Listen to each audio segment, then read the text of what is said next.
Bonjour à tous pour cette deuxième explication concernant notre cours de finances publiques. On va parler du budget de l'État.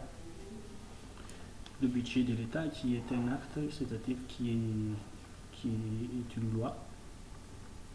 Mais la loi, il s'agit de la loi de finances. La loi de finances initiale qui est proposée par le gouvernement, comme j'ai déjà expliqué dans notre première vidéo. La loi de finances initiale qui est l'ensemble des ressources et des charges de l'État pour une année civile. Une année civile qui commence le 1er janvier et ça se termine le 31 décembre. Il y a aussi la loi de finances rectificative qui rectifie la loi de finances initiale. À Madagascar, c'est souvent le mois de juillet ou mois d'août qu'on rectifie la loi de finances, puisque pendant les 6 premiers mois, il y avait eu l'utilisation du budget qui, par exemple, qui n'a pas respecté la loi de finances initiale. On a constaté par exemple de l'insuffisance au niveau de ce budget, donc il faut la rectifier dans la loi de finances rectificative. Les deux lois doivent respecter les procédures d'adoption de la loi de finances, c'est-à-dire au niveau du Parlement et au niveau du Sénat, afin d'être contrôlé par la HCC si ça respecte la Constitution et ensuite promulgué par le président de la République. Il y a aussi dans cette leçon, dans la loi de finances, il y a les recettes qui sont les ressources de l'État, comme les taxes, les TVA, les impôts.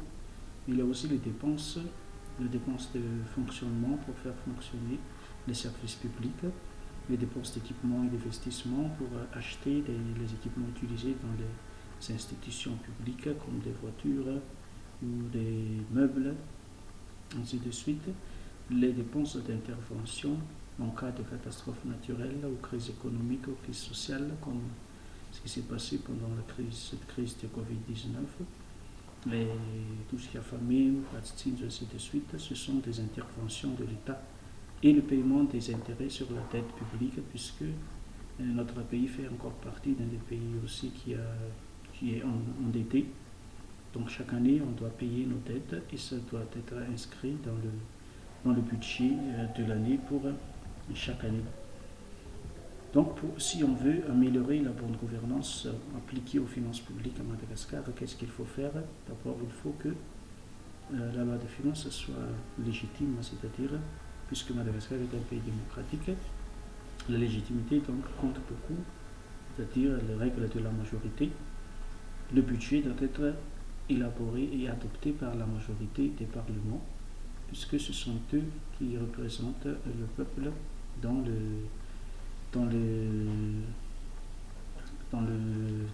chaque institution, dans le Parlement, c'est-à-dire la Chambre haute, Sénat et Chambre basse, députés.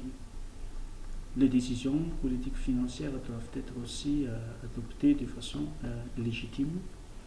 Il y a aussi l'obligation de rendre compte par l'État. L'État doit rendre compte à la population, c'est-à-dire comment ils ont utilisé le budget de l'État. Et aussi les activités faites par l'État, l'efficacité et l'efficience de l'administration des finances publiques pour que la population ait confiance à l'État.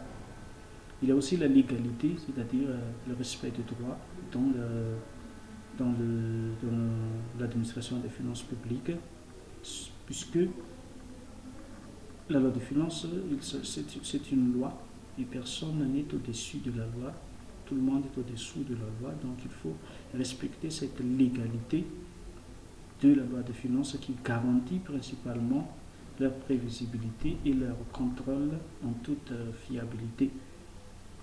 Il y a aussi l'efficacité, c'est-à-dire que l'amélioration de cette efficacité dans le cadre de la bonne gouvernance pour qu'il y ait de l'accomplissement des tâches des membres du gouvernement qui doivent être efficaces, c'est-à-dire qui auront de l'impact sur la vie sociale de la population et sur l'économie de l'État en général.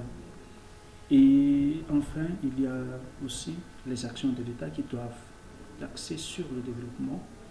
Chaque action de l'État devront être axées sur le développement du pays pour qu'il y ait justice sociale, pour qu'il y ait de la durabilité écologique, pour que le niveau de vie, le pouvoir d'achat de la population malagasy augmente à travers la création des entreprises, création d'usines, création d'emplois, à travers les infrastructures concernant l'éducation par exemple, les infrastructures concernant la santé, ainsi de suite.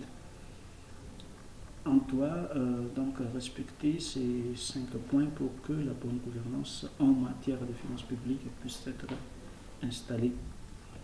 Dans les finances publiques aussi, il y a les caractéristiques, les grandes caractéristiques, c'est qu'il y a l'administration publique locale, c'est-à-dire les collectivités territoriales décentralisées. Il y a aussi l'administration des sécurités sociales, comme les hôpitaux, les universités, qui ont aussi leur propre budget de fonctionnement, et l'État en général, qui fait tourner la machine administrative.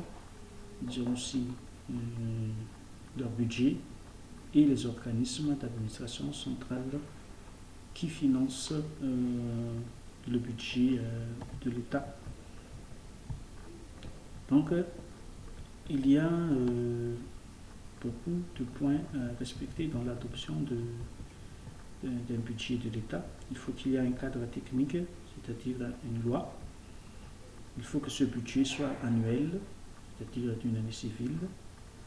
Il y a l'universalité qui doit respecter les recettes et les dépenses de l'État, et l'unité budgétaire, l'équilibre budgétaire, l'adoption du budget, la préparation du budget, le vote du budget au niveau du Parlement, le contrôle du budget, l'exécution du budget et les périodes d'exécution, et enfin les contrôles après exécution. Il y a l'inspection générale de l'État qui est en charge de ce contrôle de l'exécution budgétaire de l'État, qui devront aussi faire des rapports à la population malagasy pour qu'il y ait vraiment de la bonne gouvernance en matière de finances publiques à Madagascar.